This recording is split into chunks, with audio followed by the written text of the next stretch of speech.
Merci, Monsieur le Président.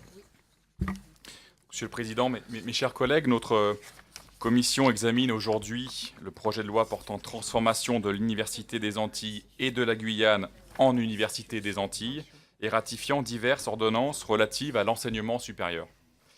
Alors, le rythme de nos travaux est exceptionnellement rapide, vous l'avez rappelé.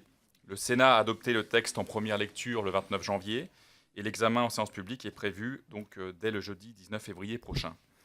Dans ces délais contraints, je me suis efforcé de recueillir l'avis des principaux intéressés en auditionnant des membres du cabinet de la ministre des Outre-mer et de celui de la secrétaire d'État à l'enseignement supérieur, nos collègues sénateurs qui avaient engagé un an plus tôt un remarquable travail d'analyse et de proposition sur cette question, la présidente, une ancienne présidente et quelques grands acteurs de l'Université des Antilles.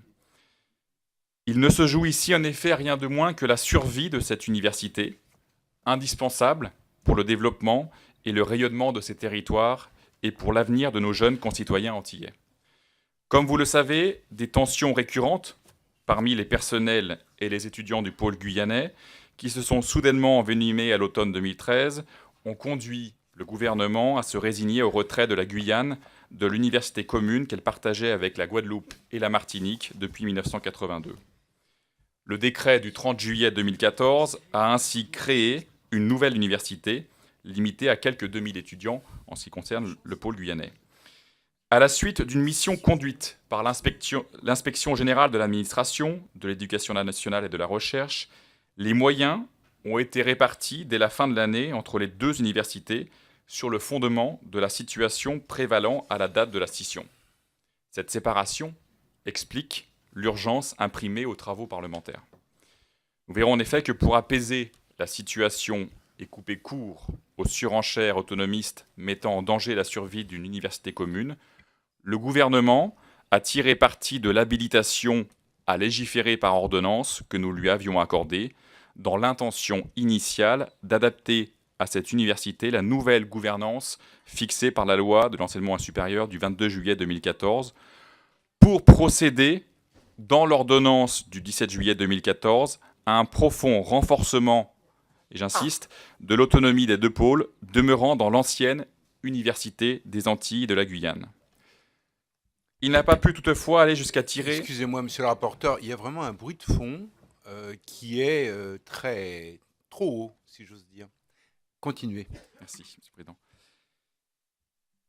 Le gouvernement n'a pas pu toutefois aller jusqu'à tirer les conséquences du retrait du pôle guyanais. Le champ de l'habilitation, en effet, se bornait à la réforme de la gouvernance de l'université, sans permettre d'en modifier ni le nom, ni le périmètre. Dès lors, dans l'état du droit existant, le Code de l'éducation continue de prévoir l'existence d'une université commune. Cela impose notamment que ces organes délibérants se réunissent en rassemblant les représentants de ces trois pôles constitutifs, alors même que l'un d'entre eux ne participe plus à la vie de l'université. Donc cette situation juridique ambiguë pose de réelles difficultés, s'agissant en particulier du respect des règles de quorum ou de l'adoption des budgets des deux universités. L'intervention du législateur, mes chers collègues, est donc nécessaire et urgente, puisque en l'état actuel, on vit sur un budget prolongé 2014. Et ça, je tiens à le rappeler. À cette fin, le Sénat a ainsi introduit des dispositions indispensables en prévoyant dans le 2, grand 2, l'article 1er et dans l'article additionnel 1er ter, que toutes les références à l'Université des Antilles et de la Guyane soient remplacées par des références à la seule Université des Antilles. La scission de l'UAG, Université des Antilles-Guyane, n'est cependant que le symptôme le plus spectaculaire des nombreuses difficultés qu'affronte l'Université des Antilles et de la Guyane depuis sa création. L'enseignement supérieur fait face à des défis d'une ampleur exceptionnelle dans ces régions d'outre-mer. En dépit d'une proportion de bacheliers dans une classe d'âge en Guadeloupe et en Martinique proche des 3/4 constatée en métropole, alors qu'elle ne dépasse pas 37% en Guyane, le nombre de non-diplômés parmi les 25, la catégorie des 25-34 ans, atteint 26% en Martinique, 33% en Guadeloupe et 58% en Guyane, contre 19% en métropole. C'est dans le supérieur que se concentrent les principales difficultés. Les diplômés du supérieur se limite ainsi à 27% en Martinique, 22% en Guadeloupe et 17% en Guyane, contre 42% en métropole. Ces mauvaises performances prennent une dimension dramatique lorsque l'on observe les niveaux atteints par les taux de chômage des jeunes actifs, à près de 70% en Martinique, 60% en Guadeloupe et 45% en Guyane. Or, aux Antilles, comme partout dans le monde, le diplôme du supérieur demeure le meilleur rempart contre le chômage, comme l'atteste son effondrement à 10% pour les bénéficiaires d'une formation supérieure. Dans ce redoutable contexte, l'Université des Antilles et de la Guyane peine manifestement à répondre aux attentes que l'on peut légitimement former à son égard. Elle n'attire en effet que le quart des bacheliers locaux. Ces résultats sont décevants, avec un taux d'échec de 68% en première année et seulement 25% des étudiants qui parviennent à obtenir leur licence en 3 ans. Bien sûr, de nombreux facteurs extérieurs contribuent à entretenir cette situation insatisfaisante. Le tiers le plus performant des lycéens, souvent issus des milieux les plus favorisés, part étudier en métropole. L'université concentre, plus qu'ailleurs, des étudiants fragilisés face à l'enseignement supérieur. Les boursiers représentent ainsi la moitié de ces effectifs, tandis que la proportion de bacheliers technologiques et professionnels est le double de celle observée dans les universités métropolitaines. Alors, ces handicaps ne fournissent toutefois qu'une partie des explications. La lucidité commande en effet de constater que l'Université des Antilles et de la Guyane a été affaiblie depuis sa création par la complexe cohabitation au sein d'une même structure des fortes identités culturelles de ces 3 territoires d'implantation. Dans une dynamique d'affirmation culturelle et une logique de proximité renforcée par la très faible mobilité des étudiants entre les 3 pôles, la mobilité intrapôle est très faible sur ces 3 territoires, chaque département et chaque région s'est attaché à faire bénéficier son territoire d'une offre de formation aussi étendue que possible. Donc, il y a un effet de concurrence en fait intrapôle qui s'est traduit par un émiettement des filières et qui a conduit l'Université des Antilles et de la Guyane à rassembler ainsi aujourd'hui pas moins de 6 UFR, 3 ESPE, 3 instituts spécialisés et 20 laboratoires de recherche.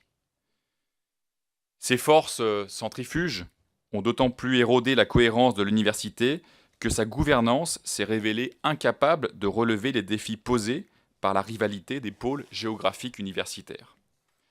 Jusqu'en 2008, l'université a été gérée selon des modalités proches du droit commun, ne reconnaissant aucune autonomie à ces territoires. Alors ce système a naturellement encouragé une compétition entre les 2 îles des Antilles qui rassemblaient les effectifs les plus importants d'étudiants, aboutissant dans les faits à une neutralisation du conseil d'administration. Ces blocages ont créé un terreau favorable à l'enracinement des féodalités et des pouvoirs d'obstruction des composantes les mieux structurées de l'université. Le rapport d'un groupe de travail constitué par la délégation à l'outre-mer et la commission de la culture, de l'éducation et de la communication du Sénat, présidé par M. Thani Mohamed Sohili, et dont les rapporteurs étaient Mme Dominique Gillot et M. Michel Magras, a ainsi, dès avril 2014, mis en évidence des dysfonctionnements spectaculaires allant d'une absence de dialogue de gestion à, je cite, un manque chronique de contrôle, en passant par la multiplication, toujours je cite, des pouvoirs d'obstruction, et même dans un cas paroxysmique fort, heureusement isolé, jusqu'à l'épanouissement d'un véritable réseau de redistribution. Surtout, cette gouvernance a obéré l'équilibrage des moyens entre les besoins des différentes régions. La Guyane est restée cantonnée en marge des processus décisionnels, en raison de la naissance plus tardive de son enseignement supérieur, d'abord concentré sur les formations technologiques de courte durée, en liaison avec la vocation aéronautique de Kourou. Aucune présidence de l'université, alternée jusqu'à récemment entre la Guadeloupe et la Martinique, ne lui est jamais revenue. Ses dotations n'ont guère évolué, alors même qu'elle connaissait, à la différence des 2 îles, une massification rapide de son enseignement secondaire due à une démographie très dynamique. S'appuyant sur la création spontanée et informelle de conseils régionaux de pôle en 1997, l'ordonnance du 31 janvier 2008, qui visait à adapter à cette université la loi LRU du 10 août 2007, a fait un premier pas timide vers l'autonomie. Elle a ainsi consacré le rôle, toutefois essentiellement consultatif, des conseils de pôle et créer les fonctions de vice-président de pôle. Cette réforme a échoué à produire de réels résultats encourageants.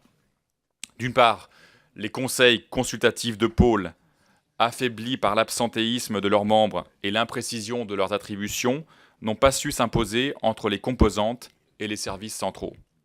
D'autre part, la présidence de l'université, aux prérogatives très renforcées dans la droite ligne de la réforme LRU, n'a pas réussi à se libérer des jeux complexes et fluctuants des majorités au conseil d'administration alimentés par les rivalités des pôles. Donc à la fois plus puissante et plus isolée, elle n'est pas parvenue à jouer le jeu d'une réelle autonomie des pôles. La rupture au début des années 2010 de la traditionnelle alternance à cette fonction des représentants de la Guadeloupe et de la Martinique, puis les grèves et la scission guyanaise de la fin de 2013 ont été autant de symptômes d'une gouvernance inadaptée, parce que sans doute maladroitement partagée entre tous les acteurs. C'est donc dans ce contexte, et face aux fortes tensions centrifuges, inéluctablement attisées par la crise guyanaise, marquée notamment par une longue grève dans les campus guadeloupéens à l'hiver 2014, le gouvernement a décidé à l'été 2014 d'adapter par ordonnance la gouvernance de l'Université des Antilles pour avancer vers plus d'autonomie. L'ordonnance du 17 juillet 2014 a ainsi introduit des innovations très importantes. Les deux pôles universitaires régionaux ont reçu une très large capacité d'organisation administrative et pédagogique appuyée sur des compétences propres étendues. Celles-ci vont jusqu'à l'adoption de budgets propres intégrés, la définition d'une stratégie de pôle, la mise en œuvre d'une mission d'insertion et la faculté de contractualiser avec des partenaires de l'université. En parallèle, leurs vice-présidents ont reçu la qualité d'ordonnateur des recettes et d'autorité de gestion sur les personnels du pôle. Ces dispositions audacieuses dotent l'Université des Antilles des vrais instruments nécessaires à une gestion déconcentrée. Elles devraient sans nul doute apaiser les revendications centrifuges, qui étaient d'autant plus radicales qu'elles étaient privées jusqu'alors de toute perspective crédible de concrétisation. C'est pourquoi je vous proposerai d'accepter la ratification de cette ordonnance. Néanmoins, la nécessaire autonomie accordée au pôle ne doit pas transformer l'université en une coquille vide, privée de toute capacité à garantir la cohérence de son offre d'enseignement. C'est bien là que se joue l'avenir de l'Université des Antilles. Est en cause ici l'attractivité de l'Université des Antilles, tant à l'égard de ses étudiants et des étudiants étrangers de la zone Caraïbe, qu'à celui de ses enseignants-chercheurs. Pour relever les défis de l'enseignement supérieur contemporain, l'université devra élargir son cercle d'alliances dans la zone Caraïbe et même dans toutes les Amériques et offrir aux étudiants les formations, les partenariats et les passerelles qui sont aujourd'hui les conditions de parcours réussis dans le supérieur. Or, je suis convaincu que ces ambitions ne peuvent être poursuivies que par une université forte et unie, dépassant le seuil critique de 10 000 étudiants. Deux universités indépendantes dans les faits, sinon dans le droit, de 5 000 étudiants, offrant des formations nécessairement parcellaires et limitées, seraient parfaitement incapables de se déployer en dehors du cadre étroit de leur territoire. Donc cette exigence milite pour qu'à côté de l'autonomie, nous confortions la cohérence et la force des services centraux de l'université. Dans cet esprit, l'ordonnance du 17 juillet 2008 apparaît dangereusement fragilisée par l'absence de mécanismes permettant de se prémunir, puis, le cas échéant, de résoudre les éventuelles tensions entre les pôles et la présidence de l'université. En confiant ainsi l'élection des vice-présidents aux seuls conseils universitaires régionaux de pôle, la nouvelle gouvernance perpétue une pratique qui a longtemps érodé la cohérence de l'Université des Antilles et de la Guyane et sans doute contribué à la scission de son pôle guyanais. Or, dans les faits, aujourd'hui, les pôles désignent leurs vice-présidents, au mépris des dispositions de l'ordonnance de 2008, qui confie cette responsabilité au président de l'université après leur simple consultation. Donc ce système a introduit un ferment institutionnel de rivalité, puisque les personnes concernées ont tendu à s'opposer sur des questions déterminantes pour l'avenir de l'université, comme par exemple l'enjeu d'une répartition plus équitable.